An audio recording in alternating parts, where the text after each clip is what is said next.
Today we're talking to Ed O'Brien from Radiohead, widely regarded as one of the biggest bands in the world. I was not a happy chap. I thought being in the best band in the world, being in love with somebody who's really great, would solve all my problems. Well, we all know that's not going to do it.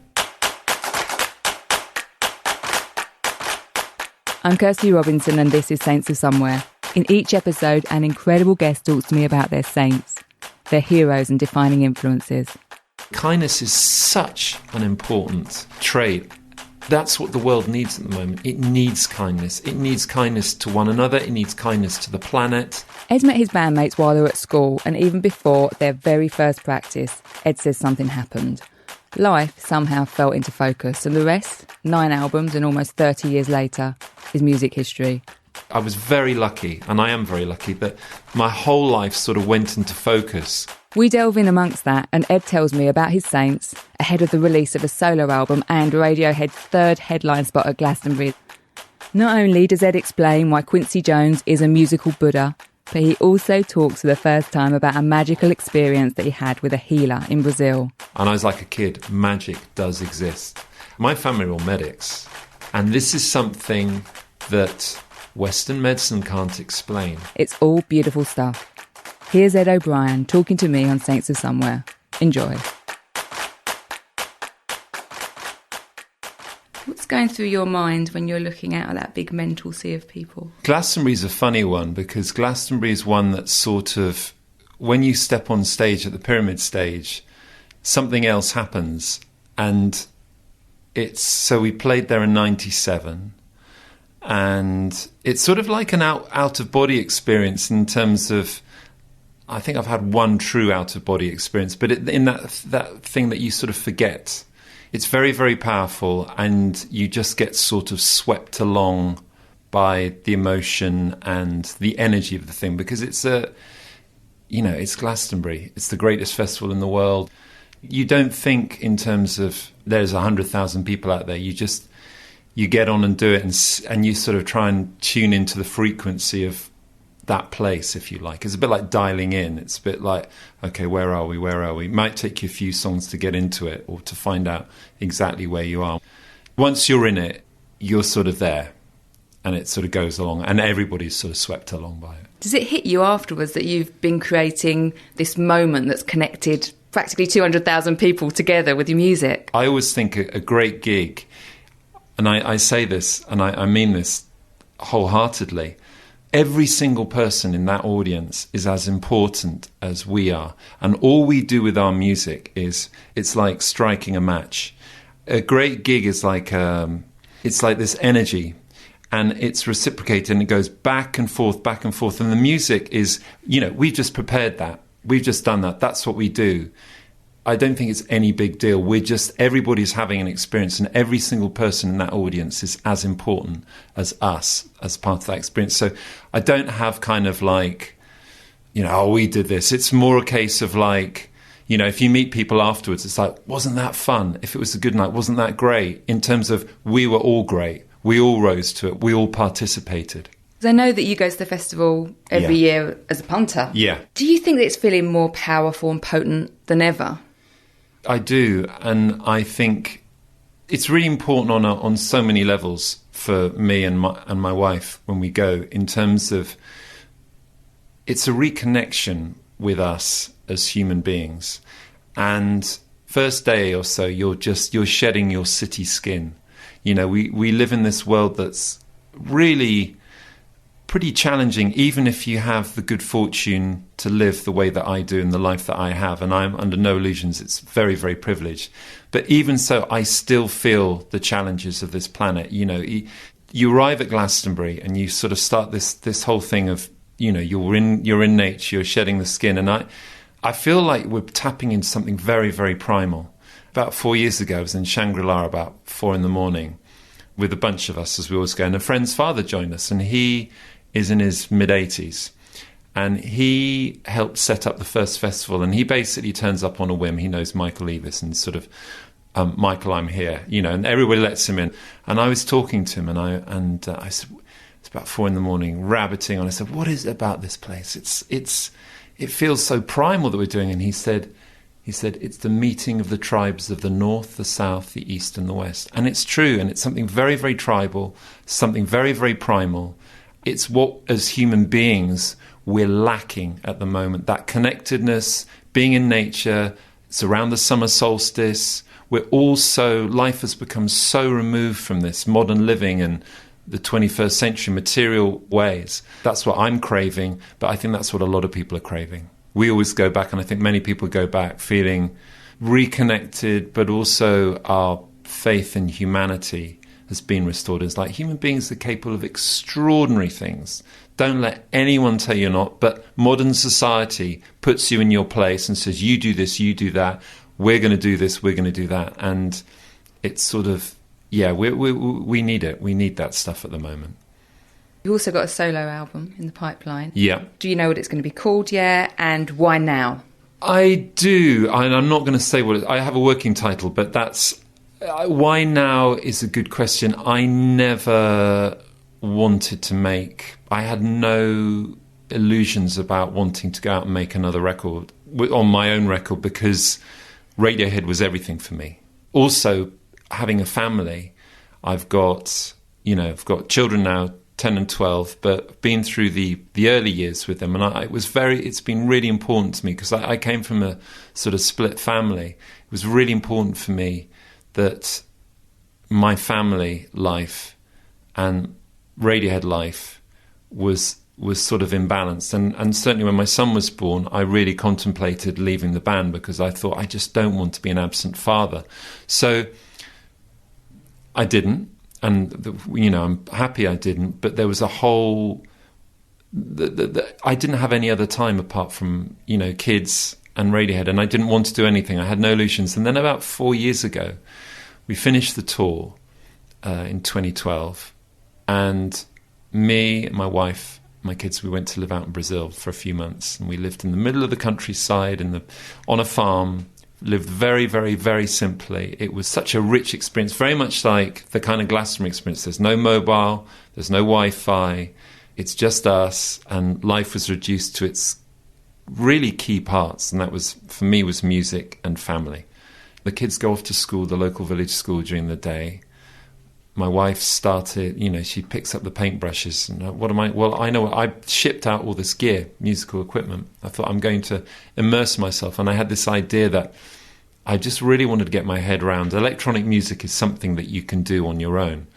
Sort of immerse myself for a couple of months, and used to walk up this little track to this tiny little house stroke shed that had power, and I sort of noodled away, and I just really didn't enjoy it. After about 2 months, I can do this, but what am I getting out of this? Not a lot. So I had my acoustic and my acoustic guitar, and that's what I really wanted to do. And then these riffs and songs just started to happen. We got back home. Radiohead was off for another year. So I went off to Wales for a couple of weeks. I thought, there's something here that's really grabbing me. It's like this pull. So I went off to Wales for a couple of weeks and wrote more stuff was coming out, and I was getting really excited. And then I knew what I wanted to sing about. A big influence was Walt Whitman, Leaves of Grass. I read that, and I'd go for walks, and this music was coming out. So I just started the process of demoing it in a studio in Oxfordshire with a friend. Before I knew it, I had a series of songs that I'm really vibing off. And my initial thing was, hopefully I can take these to the band. And then it became, when we reconvened 2 years ago as a band, it became obvious that that wasn't necessarily going to work. So I was like, okay, I'm going to make my own record. It feels to me completely natural, because the pull comes from not me going, I want to make a solo record. That's something I have it's like the music has led me. It's just like, I'm excited because of the music. I'm excited to have this experience making the music, but also, to share it with other people and to see what other people think of it and feel more, not think about it, feel it. It's heart music. It's not head music. It's heart music. Can't wait to hear it. So look, we're here to talk about your heroes, inspirations, your saints. So we're going to start off with your parents, Ian and John. Yeah. What is it that you admire about them, and how have they shaped the person that you've become? When I was thinking about my saints, I thought, you know what? my parents, as I get older, I've realised they are your best teachers. Even the stuff that so I mentioned earlier, for instance, I came from a split family, and for years I found that really hard. And it put me into sort of a mild depression for years and years and years. It didn't really get sorted out until my 30s, until I acknowledged it's kind of like if you don't process stuff properly at the time, grief, anger, all this stuff. Doesn't go away. Doesn't go away, does it? You put a lid on it. You're not, and also in the 70s, you're not allowed to show. No one talks to you about it. Literally, you're feeling really hurt. The two people you love most in this world decide to split up. That's a big part of where I am. That's a big part. Like, family life is really important to me. When the kids were born, that was a primal thing again. It's just like, this is the most important thing in my life. I took the finding of the love of my life very seriously. Finding my wife was the right person was really important, because I knew that I could see from my parents' situation. They're married young. They weren't suited. Eve, my mother, she was young when she had me. She was, young by today's standards, so she was 24. She was a very beautiful woman, very incredible energy, but also very, very, very kind. So kindness and being kind to people. And I've erred a couple of times in my life, I must admit, maybe at school, but generally my default position is trying to be kind and empathetic to people. And it's not like, I'm not trying, but that's just me. And I think the seed was planted by my mother. And it's a funny thing, because when you're a teenage boy, kindness isn't really... Not top of the list, not is it? Top of the list. Being cool. You're normally top of the list yourself, isn't it? Your ego. Yeah, your ego and being smart and wise and kind of street. To me, as I get older, kindness is such an important trait. And for my father, there were sort of different backgrounds. My mother came from, I'm a complete mongrel. So her mother, my grandmother on my mother's side, she was born on the Mexican side of the border with Texas, Nuevo Laredo. She had, classic kind of immigrant parents they were Irish, escaped the famine. My father was brought up in a big sort of Catholic family. He was definitely the black sheep of the family. I mean, I think he would say so himself, that he wasn't the easiest of people. He had a lot of baggage.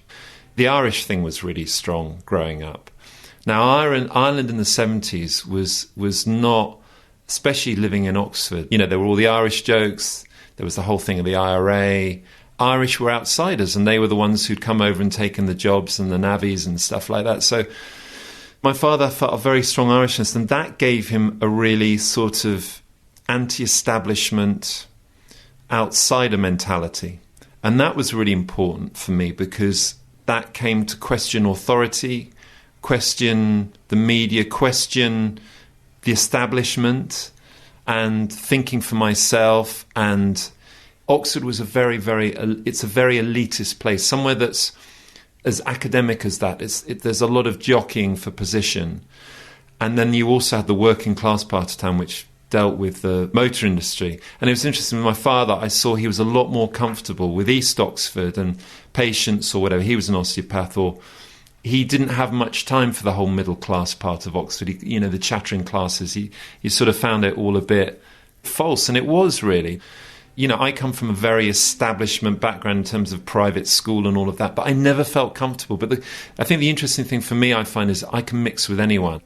And I've now learned to be discerning whatever, and there are good people in all strata, and that's the other thing. And you learn pretty quickly, it's not where you're from, it's where you're at. I have no sort of feelings of superiority over anyone, and it's just not in me. And I think a lot of that, it comes from my parents. It really, really comes from my parents. You've spoken about feeling like an outsider during your teens in the past as well. Yeah. And you've also spoken beautifully about that moment when life really fell into focus for you. Yeah. And you started playing with the band for the first time. Can you just describe that a bit for me? Yeah, it was, I felt I was really lost. I was lost as a kid. I was in an environment like a schooling that, I was lucky. I had some nice friends, and one particularly really close friend I'm still close to. But it wasn't a closeness that you opened up to. I was just lost. And I think like a lot of kids were. And the only thing that made a difference was listening to music. And again, I'm really thankful for that. Feeling lost made me so emotionally attached to the things that I love, the music that I loved. My whole thing was just trying to get by, trying to get a laugh whenever possible. Our band was unique in school because most bands came from within the school year. That was typical of it. And our band didn't. And I knew Colin from pretty much the first year I was there. He'd come to school 2 years before that, started when he was 11. I started when I was 13. But that summer we were in a play together, and he came up to me and he saw I had a New Order badge. And he said, "Do you like New Order?" I was like, this summer of 82. I was like, yeah. And so we started. He was just a lovely kid, you know. He was really friendly. He got a lot of shit in his year because that year they were just gnarly, you know. But he was a really, really lovely, lovely kid who I got on with. And Tom I knew from the school bus with my sister. I weekly boarded, but he would go in every day on the Farringdon bus. And I was in some plays with him, and he was a very striking character. I didn't know Philip, and I didn't know Johnny. So it's the summer of 85, and I'd been given this acoustic guitar at Christmas by my mum, and I loved it, and I was sort of finding my way on it. And there was a couple of friends in my year who were, you know, one was a young musician of the year, and he wanted to jam with me, and I was like, okay, great, whatever. He was going to play keyboards, and there was another friend, and I was on my way to the music school. And Tom comes out, and he says, "Where are you going?" And I said, "I'm going to the music school." He said, "Do you mind if I come along?" And I was like, "No, not at all." It was a very, very powerful moment because it's suddenly like I was very lucky, and I am very lucky, that my whole life sort of went into focus in terms of we had this jam, this rehearsal, if you like, and obviously it wasn't anything musically amazing, but there was something about, there are moments that you have in your life, very few, that suddenly, like you said, everything goes into focus and it feels so right and you get this pull. And from then on, even in its very early infant stages, I suddenly had found my raison d'etre. You know, this thing that suddenly everything made sense, and this was it. But I'm in the lower six at school. You know, how do we navigate this thing called college and stuff like that, or university? And our parents have spent all this money on this education.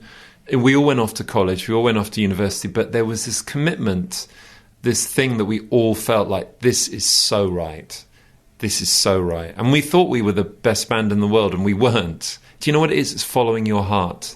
If you're lucky in life to have that, you can't fight the pull on that one. You just have to follow it and work it out, because it's your soul or whatever saying this is what you're meant to be doing.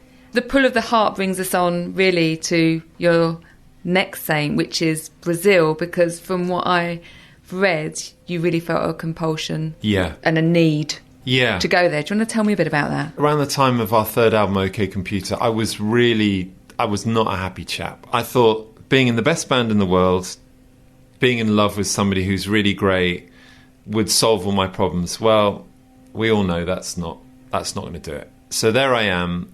I hadn't met Susan, my wife, but we were right up there. We made an album that I was so proud of. We were sort of riding a wave, if you like. And I was really, really, really unhappy. And I think, again, it's your soul or whatever saying, you have to sort something out. I picked up this Brazilian compilation that had been left in our management office, and I went on holiday. I went on my own, and I put on this Bossa Nova compilation, and this music just, it touched me in a way that I hadn't been touched for a while, and it was quite different, and it was very beautiful, but it was also had this melancholy at the heart of it. You know, Brazilian music, they use this word called saudade, sadness. It's a longing, and it comes from a longing to be in a better place, a happier place. So I connected with it, and so this sort of thing, Brazil, apart from football, had never really been on my radar. Then I met Susan, my wife, and she loved all things South America. About 4 years later, we went to Brazil for the first time. And we went to have an experience, but we went to see this healer in Brazil. I was sort of in a bad way and trying to find a way to get better. Friends of ours have been to see this healer who's very well known in Brazil. And before we knew it, we were on our way. We were going for 3 weeks. We were going to spend a week with this healer in central Brazil. And we were going to go to Rio for another couple of weeks in Salvador. And it was the most extraordinary experience. I mean, arriving in Rio was just extraordinary. Every colour under the sun. It was amazing. In fact, we were on a plane with a couple of guys who knew. One of the guys is black. And we saw Trevor the second day. And he said, how's it going? He said, I feel at home. I don't feel different. He said, I have done feeling like that in Britain. And then we had this extraordinary experience, and extraordinary in the right sense, something that Western medical science could never explain. And it was a very personal thing with this healer. And I was like a kid, magic does exist. It got me thinking, my family are all medics. And this is something that Western medicine can't explain. But having this experience, it was a bit like, welcome to the first day of the rest of your life. It really was that profound. And suddenly it was just like, oh my God, magic does exist. And there's this whole other world. In Brazil, it's really normal. I didn't see them, but all the locals, they see UFOs the whole time. It's like a 68 bus or whatever. It's normal. And it's not just amongst, it's amongst the middle classes. One of our really good friends is an incredible architect in Sao Paulo. He worked with the Brazilian army in his national service 40-odd years ago with UFOs, and and they've got the highly classified section. This stuff that I grew up in this environment of, very much the Richard Dawkins, everything had to be proved, everything had to be scientifically proved. And what I realised is, it's a bit like, 700 years ago in this country when people thought the world was flat. It's just we don't have the tools to measure that stuff at the moment. Our brains has such a narrow frequency of what we receive, like what we see and what we hear. So you extrapolate on that, we see so little. And the thing about Brazil was it truly, truly opened my eyes and opened my heart.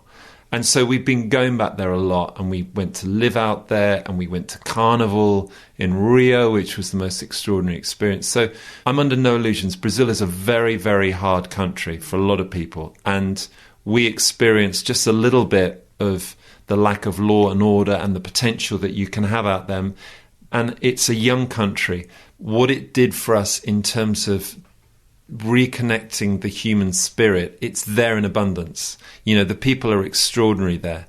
The fact that they have 1 foot in the material world and 1 foot in the world of spirituality, that's normal. Brazil will always be there or thereabouts in terms of winning the World Cup because they've got God on their side. And I say that in inverted commas because the world of spirit is very important, and it exists and it's there, and they interact with it. Whereas in our country, the way that I'm talking now, if you'd heard me speak like this 20, 30 years ago, I thought you're mad. You're one of those new agers. What I love about Brazil is it's like very matter of factual. It's just normal.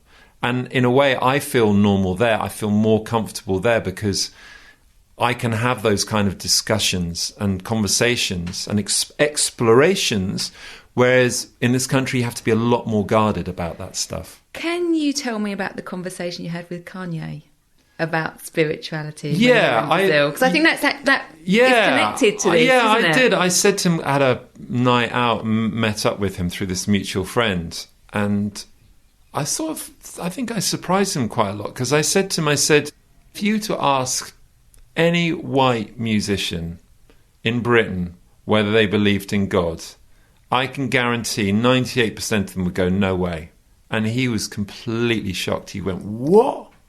I said, yeah. And he in classic Kanye way said, well, I'm God's messenger. You look at Prince, you look at Stevie Wonder. God and spirituality are really important. All the great artists. Why is it that this white middle class thing, or this white working class middle class thing, and I don't go to church, I don't go around preaching God, but I recognize, as whether you want to call it chi, whether you want to call it the Force, it's in Star Wars, there's this other greater power. And in my experience is you have to engage with it, and you have to it makes life richer. And it's a big part of great musicians as well. I think, you talk about Aretha Franklin. She talks about, it doesn't come from me. I'm a channel. I'm a conduit. Miles Davis, the same thing. Part of what the last 15 years is throwing off this intellectual armour that I grew up with, this kind of very white, very kind of everything has to be proved. I mean, Richard Dawkins drives me round the bend, and I find him really patronising. And it makes me quite angry sometimes. I'm a lot less now, but how dare you say these experiences that I've had are nothing and don't exist? How dare you say it? It's just because you haven't experienced. If you'd experienced what I did experience, you'd be saying very different things. Do you think that this disconnect that a lot of us are feeling is down to this kind of belittling of spirituality in our culture? Totally. We're completely spiritually bereft. Why is Glastonbury so powerful? Because it's a spiritual experience. You can get off your face, but getting off your face it's bringing you together. It's an experience. So absolutely. I'm actually quite cynical about it now, because I think what's happening a lot in media, what's happening with adverts is, because people are incredibly powerful. Human beings are incredibly powerful, and particularly they become powerful when they're locked into this thing, when they realise that there's more to life than just going on Amazon or buying this next thing. But I think there's been a consistent dumbing down. You can argue with me whether it's the conspiracy theory or the fuck-up theory. I'm not a great conspiracy theorist, but there's no doubt that the extension of things like credit, letting people borrow more money, people spent more, they're more unhappy. People are definitely weighed down by this thing. And I in my own small way, I understand that as well, that, being in debt, and obviously I don't have that anymore, but those things can weigh you down. Whereas the simple things, and they are simple things, being in nature or connecting with people, the world of spirit is very powerful, makes you feel better. Well, it's a relief as well, isn't it? Realising that there's something beyond you that's bigger than you. Yeah. It's a huge relief. Yeah, it's a huge relief. For me, a big thing as well, I could have put Carl Sagan on there. He wrote this, there's this book and this photo called The Pale Blue Dot. And it was taken by Voyager 2 spacecraft. It's the photo taken of the Earth from the furthest point. It's beautiful. There's this tiny pale blue dot, and that's the Earth. And he puts an arrow next to it. And Carl Sagan writes beautifully about every drama, every history has all taken place on this place here. There's a bigger picture here, i.e. there's a massive picture, and we are so small. And to really think that we are the only forms of life in this universe, multiverse, is completely nuts. It's illogical, it's incredibly arrogant and egotistical. And also, for me personally, realising there's a bigger picture helps you look at what is going on in the planet at the moment. And for years I got really depressed about it. I used to get so upset. I used to go on a lot of the anti-capitalist marches and ended up being kettled and all of that stuff, because I was so upset with the system and I could see what it was doing. But now it's kind of like, okay, this is just a phase. This is all going to change. People are going to look back on this time and go, you know what? What were they doing? They were so stupid. They were navel-gazing. They're destroying this beautiful planet. They're being unkind to one another. These politicians, these male politicians, mainly male politicians, with their egos, arguing with one another. You look on it and you go, this is nuts.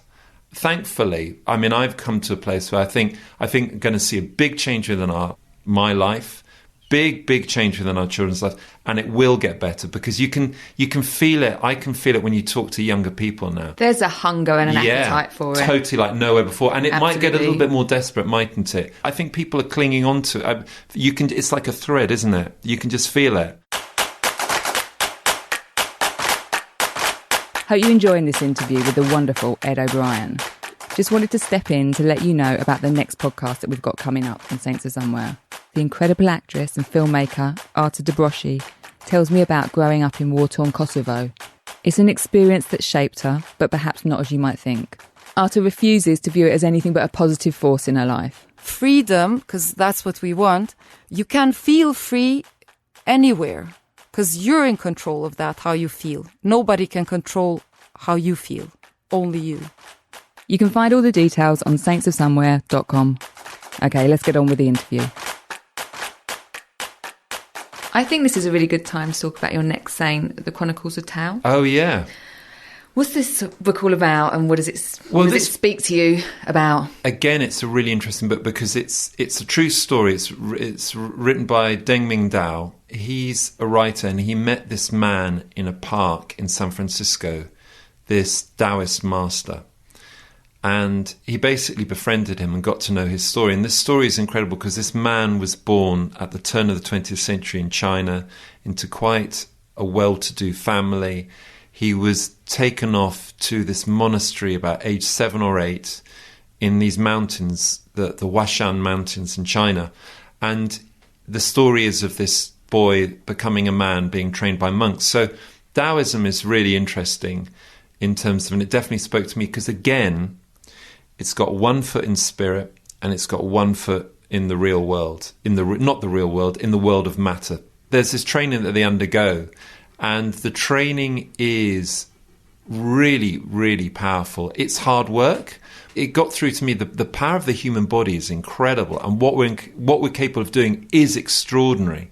Levitation, all these things. These are things, when you travel around the world, in Tibetan monks, there will be some who levitate. Why? Because this is what they practice doing all their life. It's not so you or I. I was talking to my father about this again, and I said, listen, let me give you an analogy, trying my best to find an analogy.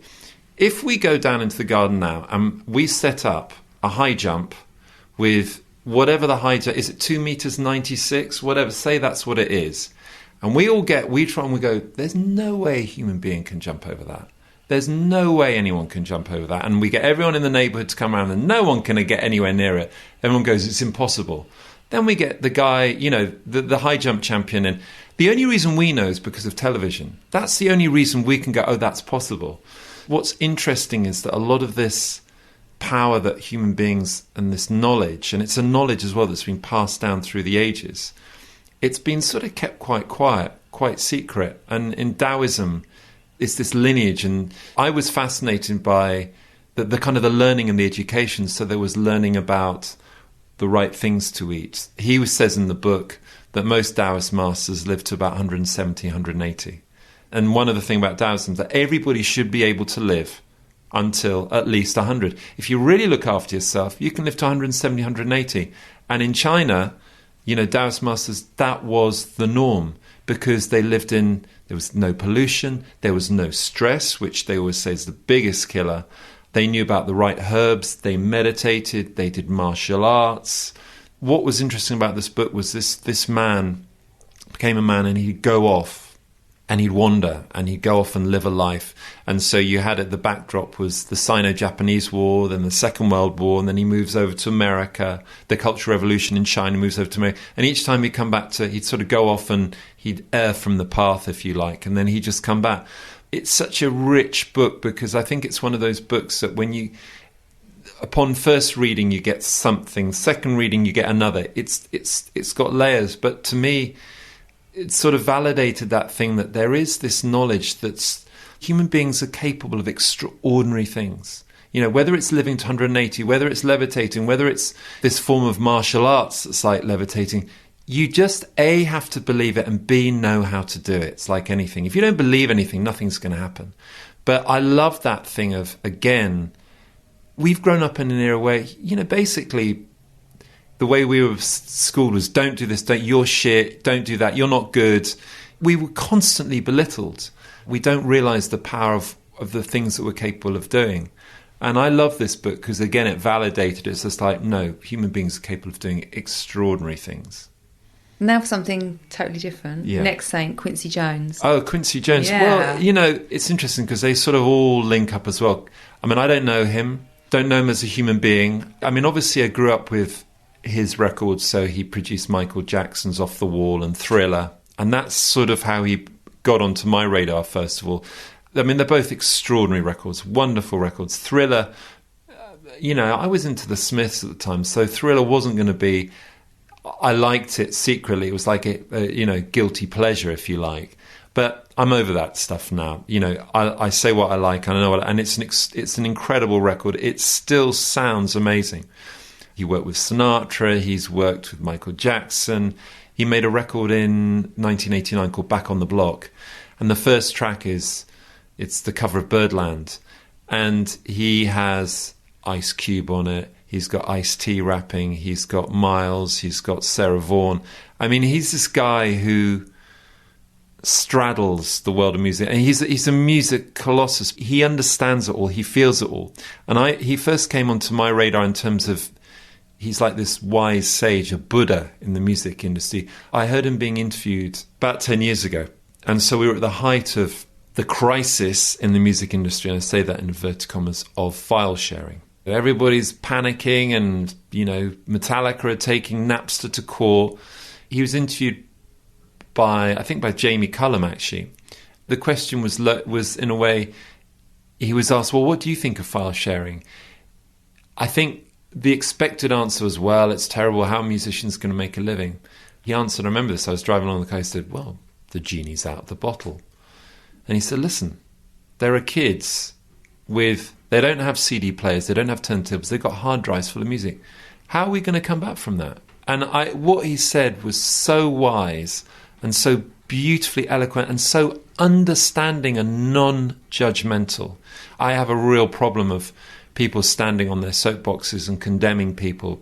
You know, this whole file sharing thing. I never felt comfortable with it because, you know, what do you expect? What do you expect kids to do? We taped music from the radio when we were kids. Absolutely. I did that. Home taping. Yeah. There was that whole ridiculous campaign of home taping is killing music with a skull and crossbones. Yeah. And I said, what? No, it's not. It's we all had our fingers on the pause button. Yeah, totally. The whole of the time during the 80s. You know, and it made us richer as, if you like, consumers of music. It was just ridiculous. So I love what he said. I then started to read a lot about him. The really, really interesting thing about Quincy Jones is, because a lot of music is arithmetic, it's numbers, it's maths. A lot of music is maths. So he's got one foot in that. He understands, but he's got also, and obviously the music and the feeling, but he's also, again, got a foot in the world of spirit. And he is really interesting. He talks about there are moments in the recording studio as musicians, there are moments when you're playing together when it just happens. And his explanation is that's when God walks through the room. It's about there's something bigger than ourselves at play here. You, as musicians, turn up and you do the work, and if you're lucky and you're in the right thing, suddenly something else happens. Again, on the science, he's big onto brainwaves and the science of getting in that state. So a lot of people say that when he's in the studio, and I've read accounts of him, he sort of looks as though he's half asleep. What he's doing, he's talked about, he's getting himself into the theta wave state. And the theta wave state is kind of like the third deepest. We have our normal waves, the alpha wave state, and then there's the beta. And beta is kind of like beta and theta when you're in a meditative or you're going into sleep. And that's when a lot of stuff comes. That's when a lot of, for instance, music, he says it's when I can see the bigger thing. He can't see it. And they're doing a lot of science, of course, on it in America and California, and they monitor the wave patterns. And it's, you know, I meditate every day.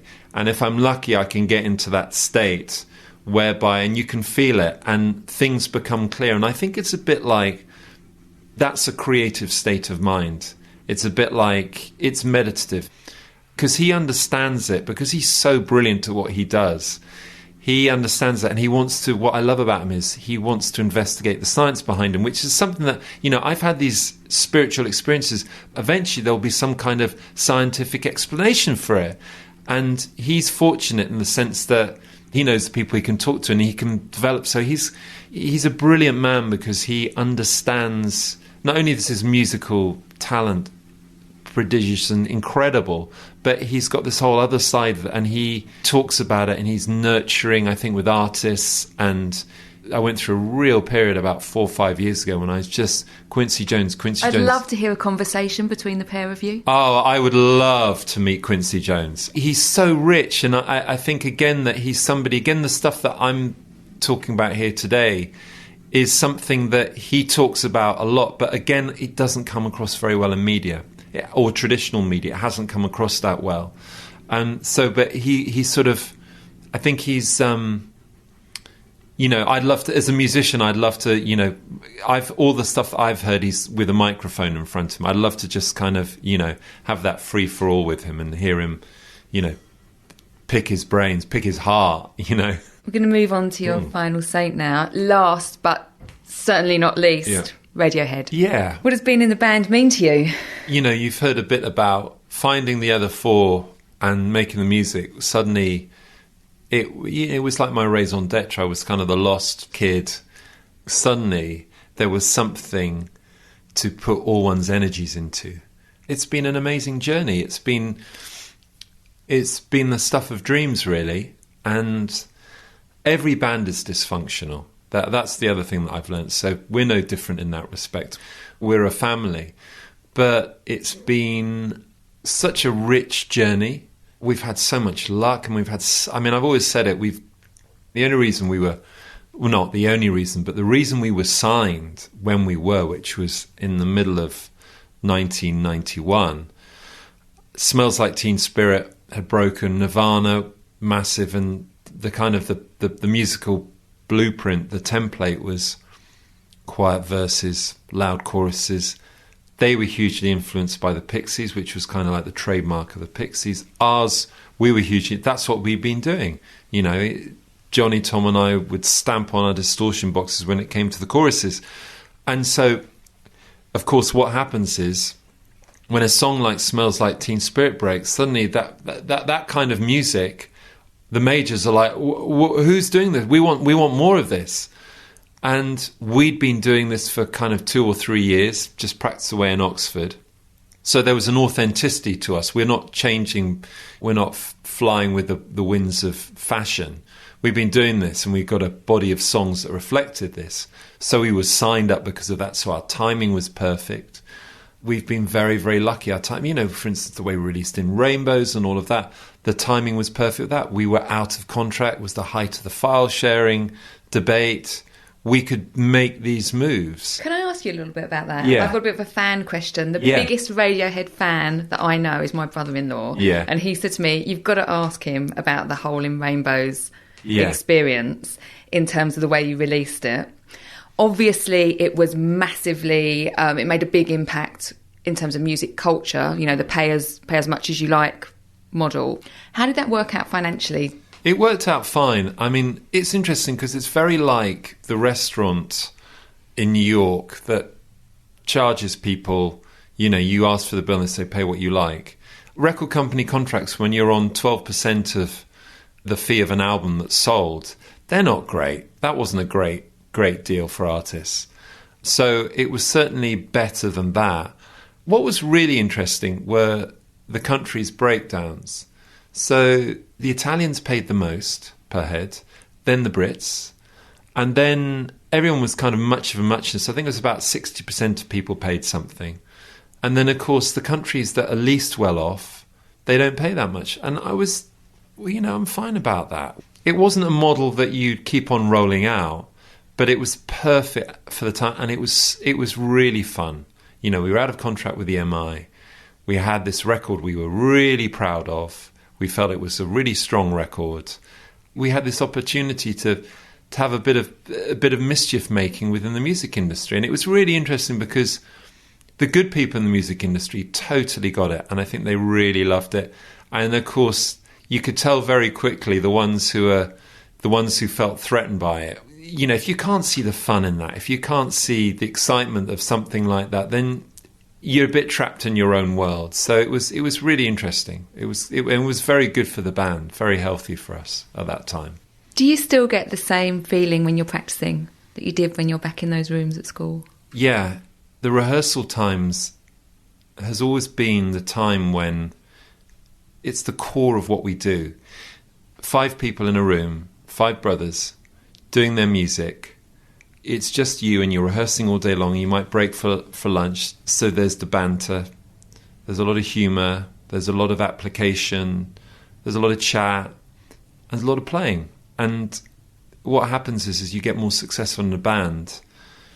There are people around you, great people, whose livelihoods depend on you, and that's a really lovely responsibility, and that's something the essence of what we do has always been 5 people in a room. And I think when things get stretched as they do, inevitably, when we've come back to that, those are the times that this is what it's all about. It is literally at the heart of this thing. And we're not a big organisation compared to the size of the band. I've seen bands who've got enormous kind of armies of people. We try and keep it as lean as we can, but it's still pretty big.